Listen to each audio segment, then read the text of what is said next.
अस्सलाम वालेकुम, मैं हूं सहेल अहमद ख़ान, आपका मैथ्स ट्यूटर। आज की इस वीडियो में हम क्लास 9 सिंटैक्स का unit number 1 real and complex number की एक्सरसाइज 1.5 का लास्ट क्वेश्चन नंबर 5 सॉल्व करेंगे।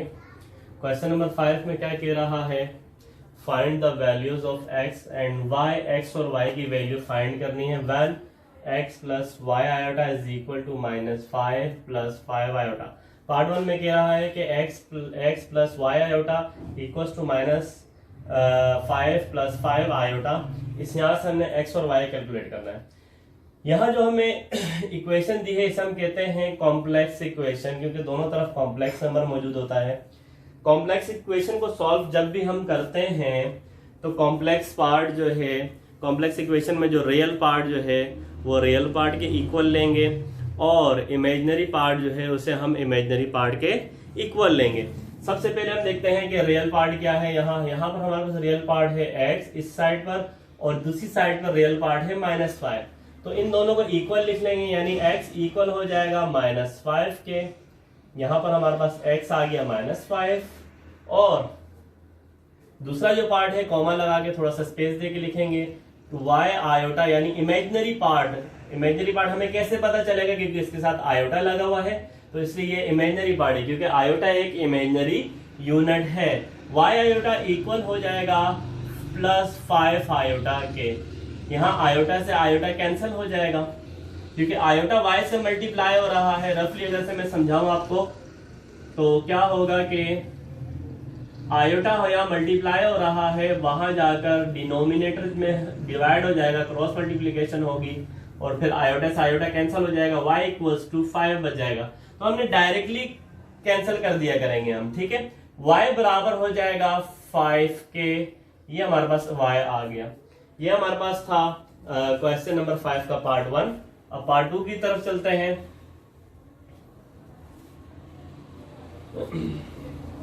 पार्ट 2 में क्या कह रहा है कि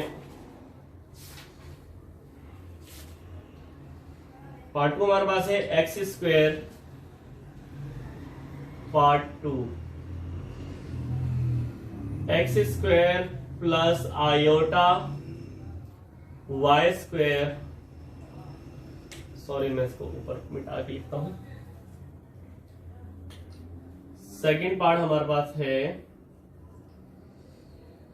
x² plus iota y² equals to 16/9 plus 9/25 iota.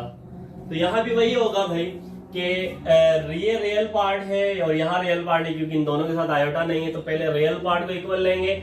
x² equals to हो जाएगा 16/9 और फिर कॉमा लगा के थोड़ा स्पेस दे के इमेजिनरी पार्ट जो आयोटा वाली वैल्यू है आयोटा y² ले लिया, इक्वल हमने 9/25 आयोटा के।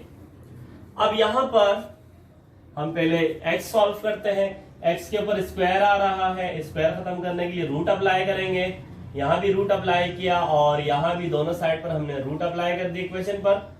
यहां स्क्वायर से रूट कैंसिल हो गया, x बराबर हो जाएगा रूट आप 16 के ऊपर अलग लिख लें, जब डिवाइड हो रहा था तो रूट अलग लिख सकते हैं। और आपको पता है कि 16 का रूट क्या आएगा हमारे पास 4। 16 का रूट आप कैलकुलेट करेंगे 4 आएगा, 9 का रूट आपके पास क्या आएगा 3। तो x हमारे पास आ गया 4/3। अब यहाँ इमेजिनरी पार्ट यानी यहाँ से y निकालेंगे तो पहले आयोटा कैंसिल कर देते हैं, दोनों तरफ से आयोटा कैंसिल हो गया, कॉमा लगता जाएगा हर स्टेप में। y², अब जो y² है और 9/y² से हमें स्क्वायर रिमूव करना है तो हम स्क्वायर रूट अप्लाई कर देंगे दोनों तरफ। 9/25 और y² दोनों पर हमने स्क्वायर रूट अप्लाई कर दिया, स्क्वायर से रूट कैंसिल हो गया, y इक्वल हो गया √9 अलग लिख लिया, √25 हमने अलग लिख लिया।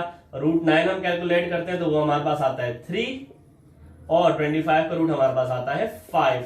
तो y हमारे पास आ गया 3/5। पार्ट 3 की तरफ चलते हैं।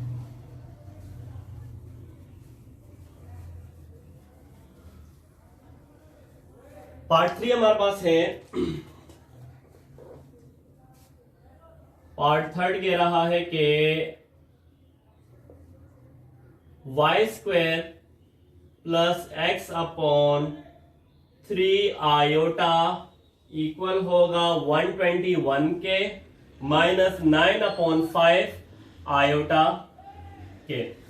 तो अब हम यहां क्या करेंगे, यहां पर भी पहले हम रियल पार्ट लिखते हैं। रियल पार्ट हमारे पास क्या है, यहाँ वाई स्क्वायर जो कि बराबर होगा 121 के, और ये दोनों आयोटा वाली वैल्यू है, ये इमेजिनरी पार्ट है। एक्स अपॉन 3 आयोटा हमारे पास इमेजिनरी पार्ट आ गया जो इक्वल होगा माइनस 9/5 आयोटा के, दूसरी तरफ इमेजिनरी पार्ट के। अब सॉल्व करते हैं। यहां हमें रूट स्क्वायर खत्म करना है तो रूट अप्लाई कर लेंगे दोनों साइड पर। स्क्वायर से रूट कैंसिल हो गया। 121 का रूट आपको पता है कि 11 होता है, और ये हमारे पास आया 11 आ गया। यहां पर अगर हम देखते हैं तो आयोटा से पहले आयोटा कैंसिल कर लेते हैं, हमारे पास बच जाता है x upon 3 equal to 9/5 minus का।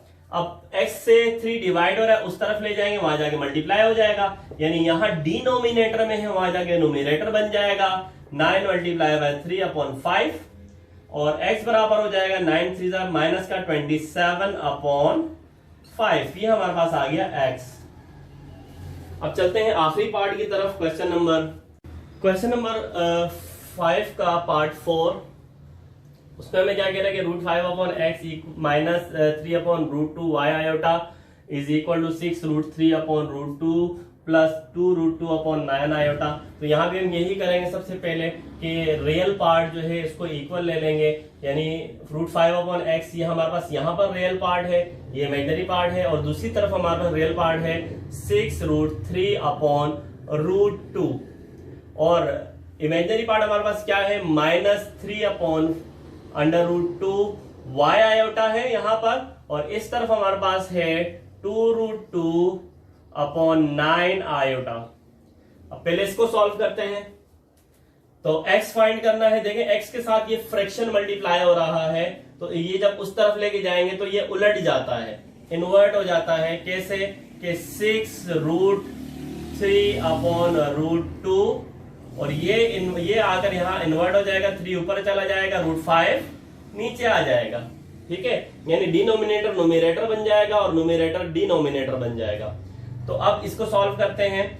x इक्वल हो जाएगा, देखिए मल्टीप्लाई हो रहा है तो ये 6 से मल्टीप्लाई होगा, 6 3 18 हो जाएगा, और √3 आ गया, और बाहर दोनों रूट है मल्टीप्लाई हो रहे हैं तो हम इसको एक रूट में लिख सकते हैं, यानी 2 मल्टीप्लाई बाय 5 लिख सकता हूं। जब दो रूट मल्टीप्लाई होते हैं तो उसे हम एक रूट में लिख सकते हैं।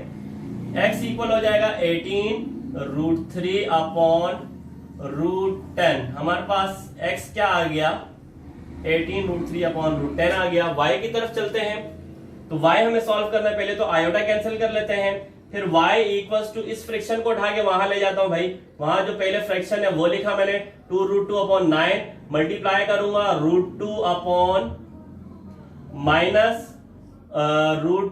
-√2/3, यानी ये जो फ्रैक्शन है ये जब उस साइड लेकर गया ये इन्वर्ट हो गया, जो नोमिनेटर था वो डिनोमिनेटर बन गया, जो डिनोमिनेटर था वो नोमिनेटर बन गया। अब इसको सॉल्व कर लेते हैं, मल्टीप्लाई करते हैं। सबसे पहले देखें साइन, ये प्लस का है और ये माइनस का है, प्लस माइनस माइनस होता है हमारे पास। उसके बाद √2 और √2 जब ये 2 आ गया पहले ये वाला, उसके बाद जब √2 और √2 मल्टीप्लाई होंगे तो हमें आंसर देगा 2। सेम रूट जब भी मल्टीप्लाई होते हैं, √2 मल्टीप्लाई बाय √2 हमें क्या आंसर मिलेगा 2, √3 मल्टीप्लाई बाय √3 हमें क्या आंसर मिलेगा 3, √5 मल्टीप्लाई बाय √5 हमें क्या आंसर मिलेगा 5। जब सेम रूट मल्टीप्लाई होता है रूट खत्म हो जाता है, वही आंसर आ जाता है। अब √2 और √2 मल्टीप्लाई हुआ 2 आंसर आ गया, 9 3 27। अब y इक्वल हो जाएगा -2 2 4/27। ये हमारे पास आ गया y की वैल्यू।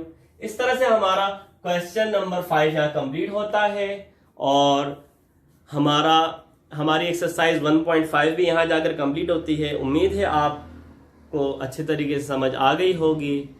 आप हमारी वीडियो को ज़रूर लाइक कीजिएगा और अपने दोस्तों से शेयर कीजिएगा, और हमारे चैनल को सब्सक्राइब कीजिएगा। फी अमान अल्लाह।